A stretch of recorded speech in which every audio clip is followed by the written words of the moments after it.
வாழ்க்கையில் எவ்வளவு பிரச்சனை வந்தாலும் சரி, சவால்கள் வந்தாலும் சரி, அதை தைரியமாக எதிர்கொள்ளக்கூடிய குணம் கொண்டவங்க தான் மேசராசி அன்பர்கள் நீங்கள். உங்களுக்கு பாருங்க, இப்போ ஏற்பட்டிருக்கும் ஒரு கிரகநிலை அமைப்பு வாழ்க்கையில் சில மாற்றத்தை கொடுக்குது. அந்த மாற்றம் அப்படிங்கிறது சாதகமாக அமையுமா, பாதகமாக அமையுமா, என்ன செஞ்சால் நீங்கள் நன்மைகளை பெறுவீங்க, இது பற்றின ஒரு முழுமையான தகவலையும் தான் நாம் இப்போ பார்க்க போகிறோம். ராசி பலன் அப்படிங்கிறது ஜோதிட சாஸ்திரப்படி பார்த்தா வாழ்க்கையில் நம்மளோட எதிர்காலம் எப்படி அமையும் அப்படிங்கிறது நம்ம முன்கூட்டியே தெரிஞ்சுக்கிறதுக்கான ஒரு கணிப்பாக பார்க்கப்படுது. அந்த வகையில் பாருங்கள், வருடம் வருடம் இந்த கிரகத்தின் பயிற்சி நடக்கும், மாதமும் இந்த கிரக பயிற்சி உண்டாகும். இதனால் என்ன மாதிரியான பலன்களை நீங்கள் பெற போகிறீங்க அப்படிங்கிறது தான் நாம் இப்போ பார்க்க போகிறோம். இப்போ தான் 2025 பிறந்தது போல் இருக்குது. ஆனால் அதுக்குள்ளேயே டிசம்பர் மாதம் வந்துச்சு. இந்த வருட முடிவு உங்களுக்கு எப்படிப்பட்டதாக அமையுது, வருட தொடக்கம் எப்படி அமையும், நீங்கள் என்ன செஞ்சால் நன்மைகளை முழு பலனையும் பெற முடியும் அப்படிங்கிற ஒரு முழுமையான தகவலையும் தான் மேசம் ராசி அன்பர்கள் உங்களுக்காக இந்த பதிவில் நாங்கள் சொல்லியிருக்கோம். இந்த பதிவு நீங்கள் பயன்பெறும் வகையில் இருக்கும், அதனால் ஸ்கிப் பண்ணாமல் முழுமையாக பாருங்கள்.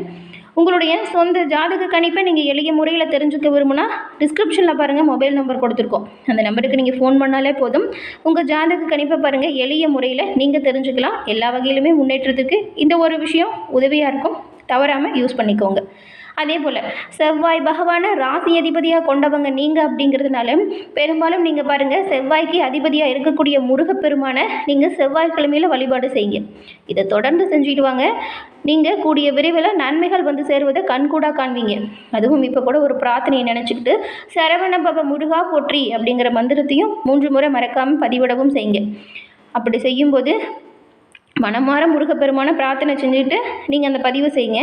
முருகப்பெருமானின் பரிபூரணமான ஒரு அருளும் உங்களுக்கு கிடைக்க பெற்று நலமுடன் வாழ உங்களுக்கு வாழ்த்துக்களையும் இறைவனிடம் உங்களுக்காக நாங்கள் பிரார்த்தனையும் செஞ்சுக்கிறோம். அதுவும் முருகப்பெருமான வழிபாடு செய்யும்போது பாருங்கள், செவ்வரளி மாலை இருக்கு இல்லையா, அதை கொடுத்து அர்ச்சனை செஞ்சு வழிபாடு செய்யுங்க. உங்களால் முடிஞ்ச அளவுக்கு கொஞ்சம் செவ்வரளி மாலை சமர்ப்பணம் செய்து வழிபடுவதால் சிறப்பான உயர்வை பெற முடியும். ஏன்னா முருகனுக்கு அந்த மலை ரொம்பவும் பிடிச்சது அப்படிங்கிறதால செவ்வரளி நீங்கள் இதை வச்சு பூஜை பண்ணி வழிபாடு செய்வதால் சில நன்மைகளையுமே கூடுதலாக பெற முடியும். அதனால தான் இந்த மேஷராசி அன்பர்கள் உங்களுக்கு முதல்ல கிரகநிலைகள் எப்படி அமைஞ்சிருக்கு, இந்த கிரகநிலைகள் என்ன மாதிரியான மாற்றத்தையும் தாக்கத்தையும் இப்போ ஏற்படுத்த போகுது அப்படிங்கிறத பார்க்க போகிறோம். இந்த மாதத்தை பொறுத்த வரைக்கும் இந்த மேஷராசி அன்பர்களுக்கு கிரகநிலை அப்படிங்கிறது இந்த அஸ்வினி, பரணி, கார்த்திகை, 1ஆம் பாதம் இந்த 3 நட்சத்திரமே மேஷராசியில் அடங்கும். உங்களுக்கு பாருங்கள், கிரகநிலைகளை பொறுத்த வரைக்கும் சுகஸ்தானத்தில் குரு பகவான் வக்ர இயக்கத்தில் இருக்கிறாரு. இந்த பஞ்சமஸ்தானத்தில் யாருன்னு பார்த்தா கேது பகவானும், கலசர ஸ்தானத்தில் புதனும், அஷ்டமஸ்தானத்தில் பாருங்கள் சூரியன், செவ்வாய், சுக்கிரன் இந்த 3 கிரகத்தோட நிலையும் ஒரே இடத்துல அமைஞ்சிருக்கு. அதுக்கப்புறம் லாபஸ்தானத்தில் சனி பகவான் ராகுவோடையும், சயனஸ்தானத்தில் பாருங்கள் சந்திர பகவான் இருக்கார். இந்த ஒரு கிரகநிலை அமைப்புகள் இந்த 3 நட்சத்திரக்காரங்களுக்கும் என்ன மாதிரியான பலன்களை கொடுக்குது அப்படின்னா, எதை பற்றியுமே கவலைப்படாமல் நடக்கிறது நடக்கட்டும், நன்மை அதெல்லாம் உண்டாகும் அப்படின்னு நம்பிக்கையோடு செயல்படுத்தக்கூடியவங்க நீங்கள். எல்லாம் அவன் செயல், அதுதான் உங்களுக்கு தெரிஞ்ச ஒரு தாரக மந்திரமாக இருக்கும். இந்த மேஷராசி அன்பர்களுக்கு ரொம்ப நாட்களாக இழுத்து வந்த, அதாவது தடைபட்டு வந்த சுபகாரியம் நல்லபடியாக இப்போ பாருங்கள் நடப்பதற்கான வாய்ப்பு இருக்குது. எந்த வேலையாக இருந்தாலும் சரி நீங்கள் மன திருப்தியோடு செய்யுங்க. இப்போ பாருங்கள், உங்களுக்கு இந்த அமைப்பில் அதுவும் கேது பஞ்சமஸ்தானத்தில் இருக்கிறாரு, குரு பகவான் சுகஸ்தானத்தில் இருக்கிறாரு. இதனால் உங்களுக்கு புத்தி சாதுரியம், வாக்குவன்மை இது ரெண்டுமே அதிகரிக்கும். குரு பகவானால் சில நன்மைகள் உண்டாகும். முக்கிய நபர்களின் அறிமுகம் உங்களுக்கு கிடைக்கும். பண வரத்து நல்ல ஒரு உயர்வை கொடுக்கக்கூடிய வகையில் அமையும். இதுக்கு முன்னாடி பாருங்கள், நிறைய தொழிலில் மாற்றங்கள் ஏற்பட்டிருக்கும். நீங்கள் சிறப்பாக செய்ததில் பின்னடைவு கூட வந்திருக்கும். ஆனால் இப்போ நீங்கள் தெளிவாக பிளான் பண்ணி எந்த ஒரு விஷயத்தையும் செஞ்சீங்கன்னா, உங்கள் தொழிலாக இருந்தாலும் சரி, உங்களோட வியாபாரமாக இருந்தாலும் சரி, நல்ல ஒரு உயர்வையும் லாபத்தையும் நீங்கள் கட்டாயம் இந்த மாதம் எடுப்பீங்க.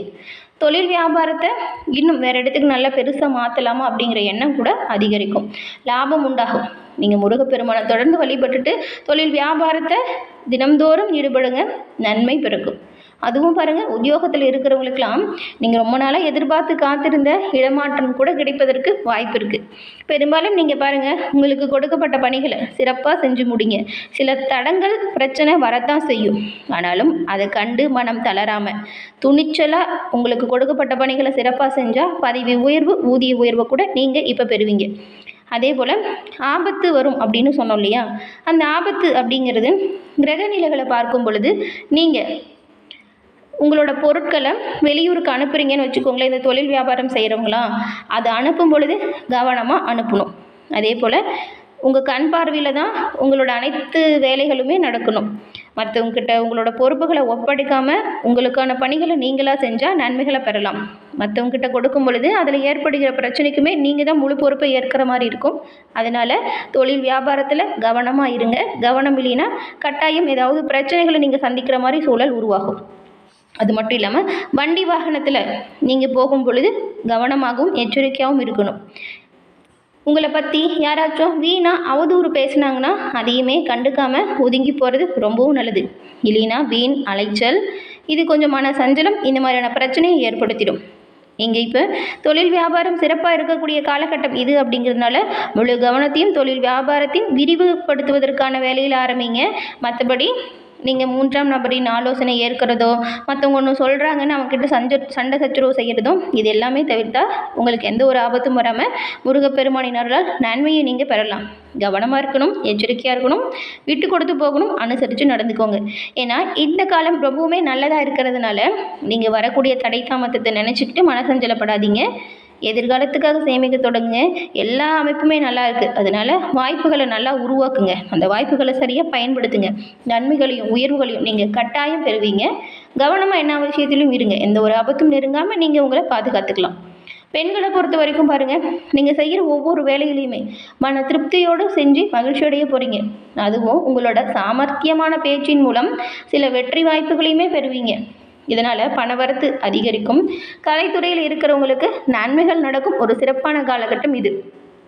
எந்த காரியத்திலையுமே பாருங்கள், அவசரம் காட்டாமல் நிதானமாக செயல்பட்டால் நிச்சயமாக உங்களுக்கு வெற்றி வாய்ப்பு இருக்குது. வீண் வாக்குவாதத்தை மட்டும் எங்கேயுமே செய்யாதீங்க. அரசியலில் இருக்கிறவங்களுக்கு எதிர்காலம் தொடர்பாக அவசர முடிவுகளை எடுக்கிறத தவிர்த்திடுங்க. தீர ஆலோசனை செஞ்சு எதுலேயுமே செயல்படுங்க. அப்படி ஈடுபட்டால் நன்மைகளையே நீங்கள் பெறுவீங்க.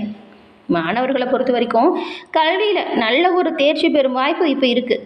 விளையாட்டு மற்றும் போட்டிகளில் நீங்கள் பங்கு பெறும் பொழுது வெற்றி பெறுவதற்கான வாய்ப்பும் இருக்குது. சாதகமான வாய்ப்புகள் நிறைய அமையும். சக மாணவர்களோட ஒத்துழைப்பு உங்களுக்கு பாருங்கள் இப்போ பக்கபலமாக அமைய போகுது. அதுவும் இந்த அஸ்வினி, பரணி, கார்த்திகை இந்த 3 நட்சத்திரத்திற்கும் என்ன மாதிரியான வாய்ப்புகள் உருவாகும் அப்படின்னு பார்த்தா, முதல்ல அஸ்வினி நட்சத்திரக்காரங்களுக்கு பார்க்கலாம். தெய்வ அருளும் திடமான சிந்தனையும் உங்களுக்கு அதிகமாகவே இருக்கும். இப்போ ஞான மோட்சக்காரகன் கேது பூர்வ புண்ணிய ஸ்தானத்தில் சஞ்சாரம் செய்கிறதுனால நெருக்கடி உங்களை விட்டு விலகுது. உறவுகளுக்குள்ளே இருந்த பிரச்சனை நீங்குது. லாபஸ்தானத்தில் சஞ்சரிக்கும் ராகுவும் சனியும் வருமானத்தை இப்போ அதிகரித்து தருவாங்க. நீங்கள் எதிர்பார்த்த நல்ல ஆதாயம் எல்லாம் இந்த அஸ்வினி நட்சத்திரக்காரங்களுக்கு இப்போ வந்து சேரப்போகுது. அதுவும் புதிய சொத்து சேர்க்கை, வாகனம் வாங்கும் கனவு நனவாகும். ரொம்ப நாளாக உங்களை வாட்டி வச்ச சங்கடம் மறைஞ்சிடும். இப்போ பாருங்கள், உங்களோட செல்வாக்கு உயரும். நீங்களுமே எல்லா விஷயத்துலையுமே கவனமாக இருக்கணும். சொத்து சேர்க்கை நடைபெறும் பொழுது அதெல்லாம் சரியாக இருக்கா அப்படிங்கிறத ஒரு முறைக்கு 2 முறை நல்லா படித்து பார்த்துட்டு கையெழுத்து போடுங்க. அதுக்கப்புறம் பரணி நட்சத்திரக்காரங்க நினைச்சதை சாதிக்கும் அதிர்ஷ்டம் கொண்டவங்க தாங்க நீங்கள். அதுவும் உங்களுக்கு பாருங்கள், இப்போது சப்தம ஸ்தானத்தில் சஞ்சரிக்கும் சுக்கிரன் நட்புகள் வழியில் நல்ல ஒரு ஆதாயத்தையும் சந்தோஷத்தையும் கொடுக்குவார். குடும்பத்தில் இருந்த பிரச்சனை பாருங்கள் விலகிடும். கணவன் மனைவிக்குள் ஒற்றுமை அதிகரிக்கும். ஒரு சிலருக்கு அந்நியரால் சில பிரச்சனை ஏற்படலாம். அதனால் 3ஆம் நபரின் ஆலோசனையை எந்த விஷயத்திலும் ஏற்காதீங்க. ஏதாவது சொல்கிறாங்கன்னா அவாய்ட் பண்ண முடியாதுன்னா கேட்டுக்கோங்க, ஆனால் அதை செயல்படுத்தாதீங்க. நிதானமாக கவனமாக செயல்பட்டால் நீங்களுமே எல்லா விஷயத்துலையுமே நன்மையை பெறலாம். அரசியல்வாதிகள் தலைமையின் கட்டுப்பாட்டுக்குள்ளே உங்களோட செயல்களை செய்கிறது அவசியமான ஒரு விஷயம். எந்த ஒரு வேலையும் சட்டத்துக்கு உட்பட்டு செய்யுங்க, அது கட்டாயம் நன்மையை தரும். அதுக்கப்புறம் கார்த்திகை 1ஆம் பாதம் கொண்டவங்க உங்களுக்கு பாருங்கள், ஆத்ம பலமும் துணிவும் அதிகமாக இருக்கும். நீங்கள் இந்த மாதம் கொஞ்சம் நிதானமாக தான் செயல்படணும். அஷ்டமஸ்தானத்தில் சஞ்சரிக்கும் சூரியன் திடீர்னு ஏதாவது நெருக்கடியை கொடுப்பார். அதனால தான் கவனமாக இருங்க அப்படின்னு சொல்கிறோம். வண்டி வாகனத்தில் போகும் பொழுதும் கவனமாக நிதானமாக இருக்கணும். மனதில் கொஞ்சம் குழப்பம் வர மாதிரி இருக்கும். இந்த மாதிரி குழப்பம் வரும் பொழுது மனமாற இறை வழிபாடை செய்யுங்க. அப்போ போய் எந்த ஒரு வேலையும் இழுத்து போட்டு செஞ்சிகிட்டு இருக்காதீங்க. அமைதியை கடைபிடிச்சா நல்லது. இந்த மாதிரி மனக்குழப்பம் வராமல் இருக்க தியானம், யோகா தொடர்ந்து செஞ்சுட்டு வாங்க. மனம், உடல் ரெண்டுமே நல்ல ஒரு நிலைக்கு வரும். கலைஞர்களுக்கு இப்போ புதிய ஒப்பந்தம் கிடைப்பதற்கு நிறைய வாய்ப்பு இருக்குது. உறவினர் வழியில் ஆதாயம் உண்டாகும். பெரும்பாலும் நன்மை இருக்கும் கிரக நிலை தான் இப்போ உண்டாகியிருக்கு. எல்லா வகையிலுமே நன்மை கிடைக்கவும் நல்ல ஒரு உயர்வை பெறவும் உங்களுக்கு வாழ்த்துக்களையும் உங்களுக்காக இறைவனிடம் நாங்கள் பிரார்த்தனையும் செஞ்சுக்கிறோம். முருகனின் பரிபூரண அருளாலும் எல்லோருக்கும் எல்லாமே நல்லதாக நடக்கட்டும். தொடர்ந்து பார்த்தமைக்கு நன்றி நேயர்களே.